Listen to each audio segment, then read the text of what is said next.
સુરતના જહાંગીરપુરામાં રહેતા યુવકે ક્રિપ્ટોકરન્સીમાં 1.5 કરોડ રૂપિયાનું નુકસાન થયા બાદ સાયબર ફ્રોડનો રસ્તો અપનાવ્યો અને સીબીઆઈ ઓફિસર દયા નાયક તરીકે ઓળખ આપી રાજસ્થાનની એક મહિલા પ્રોફેસરને ડિજિટલ અરેસ્ટ કરીને 7,50,000 રૂપિયા પડાવી લેતા ક્રાઇમ બ્રાન્ચે તેની ધરપકડ કરી છે।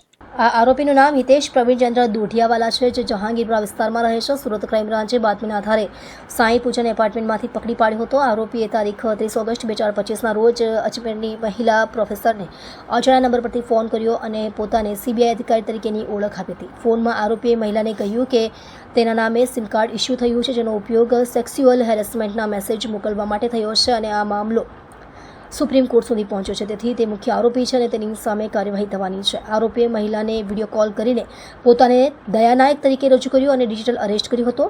વિદ્યા સહાયક તરીકે કાર્યરત મહિલા પ્રોફેસર ડરી ગઈ અને આરોપી દ્વારા જણાવેલા બેંક એકાઉન્ટમાં ઓનલાઈન 7,50,000 રૂપિયા ટ્રાન્સફર કરી દીધા હતા।